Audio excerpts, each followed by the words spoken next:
Hi friends, నేను మీ Rajeswari. Welcome to Vadinamma channel. Vadinamma ఛానల్లో ఇవాళ స్పెషల్ లెమన్ రైస్. ఈ నిమ్మకాయ పులిహోర మనందరం చేస్తూనే ఉంటామండి. అయితే నేను ఎలా చేస్తానో మీకు చూపించిన విధంగా ఉంటుంది. అలాగే ఈ లెమన్ రైస్ పొడి పొడిగా చాలా బాగా రావాలంటే ఒకసారి నేను చూపించిన విధంగా చేసేసి మీకు ఎలా కుదిరిందో కూడా నాకు కామెంట్ చేయడం మర్చిపోద్దు ఫ్రెండ్స్. ఒక గ్లాస్ బియ్యం అండి, అది 150 గ్రామ్స్ బియ్యం ఉంటాయి.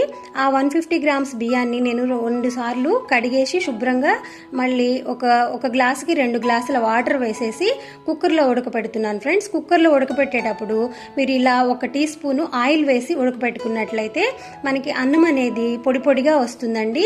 ఈ టిప్ మీకు యూజ్ అవుతుంది అనుకుంటున్నాను.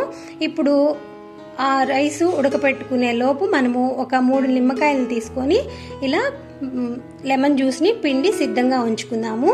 మీరు పులుపు ఎంత తీసుకుంటారో దాన్ని బట్టి ఈ లెమన్స్ అనేది యూజ్ చేసుకోవాలి. ఇన్నే వాడాలి అనేది అయితే లెక్క అయితే లేదండి.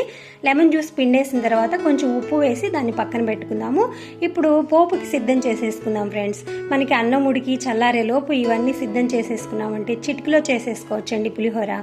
ఇప్పుడు ఒక 4-5 టీ స్పూన్ల వేరుశనగపప్పు, అలాగే 1 టీ స్పూను మినపప్పు, 1 టీ స్పూను పచ్చిశనగపప్పు, ఒక చిన్న అల్లం ముక్కని ఇలా చిన్న చిన్న ముక్కలుగా కట్ చేసి ఉంచుకోండి ఫ్రెండ్స్. అల్లం ముక్కలు వదులుకోవద్దండి, చాలా టేస్టీగా ఉంటుంది.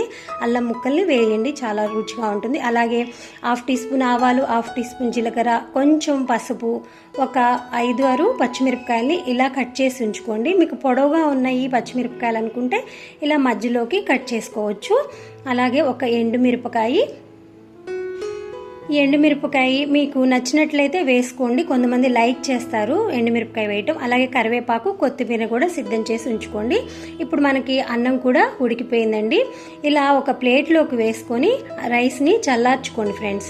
చూడండి ఎంత పొడి పొడిగా వచ్చిందో రైస్. కుక్కర్లో వేసినా మీకు కుక్కర్లో ఉడకడం ఇష్టం లేదనుకున్న వాళ్ళు విడిగా కూడా వండుకోవచ్చండి అన్నాన్ని. ఇలా అన్నము ఒక ప్లేట్లోకి వేసి మనము చల్లార్చి ఉంచుకుందాము.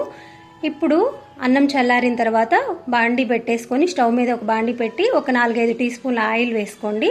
అలాగే తర్వాత ఆయిల్ హీట్ అయిన తర్వాత ఒక ఎండుమిరపకాయ, ఇలా వేరుశనగపప్పును వేసి వేరుశనగపప్పు ఒక 50% ఫ్రై అయిన తర్వాత ఇవి వేసుకోండి ఫ్రెండ్స్. మినపప్పు, పచ్చిశనగపప్పు, ఆవాలు, జీలకర్ర. ఇవి ఆవాలు చిటపట్లాడిన తర్వాత అల్లము, పచ్చిమిరపకాయ, అల్లం ముక్కలు చాలా చాలా బాగుంటుందండి. పులిహోరలోకి వేసుకోండి, చాలా బాగుంటుంది. కొంచెం పసుపు, కరివేపాకు, అలాగే లాస్ట్గా ఫైనల్గా కొత్తిమీర వేసేసి ఇంకా మనం ఈ రైస్లోకి ఈ పోపును వేసేసుకోవటమే ఫ్రెండ్స్. ఇప్పుడు మనం ముందుగా సిద్ధంగా ఉంచుకున్న లెమన్ జ్యూస్ని వేసేసి బాగా కలిపేసేయండి. ప్లేట్ కొంచెం ఇరుగ్గా అనిపిస్తుందండి, కాబట్టి నేను పోపు పెట్టిన బాండీలోకే వేసేసుకొని రైస్ని ఇలా బాగా చక్కగా కలిపేసుకుందాము. బాండీలోకే వేసేసి ఆ రైస్ అంతా నీట్గా కలిపేసానండి. చూడండి ఎంత పొడి పొడిగా భలే ఉంది. ఇల్లంతా గుమగుమలాడుతూ ఉందండి. ఇది ఫ్లేవరు చాలా చాలా బాగుంటుంది. లెమన్ రైసే కదా అని అనుకుంటాం, కానీ పిల్లలైతే చాలా లైక్ చేస్తారు. ఇప్పుడు స్కూల్స్ కూడా ఓపెన్ అయిపోయినాయి. ఈజీగా మనము ఇలా రెడీ చేసి ఇచ్చేసామంటే వాళ్ళు ఒక్క మెతుకు కూడా వదిలిపెట్టకుండా ఇంటికి బాక్స్ తీసుకొస్తారు ఫ్రెండ్స్.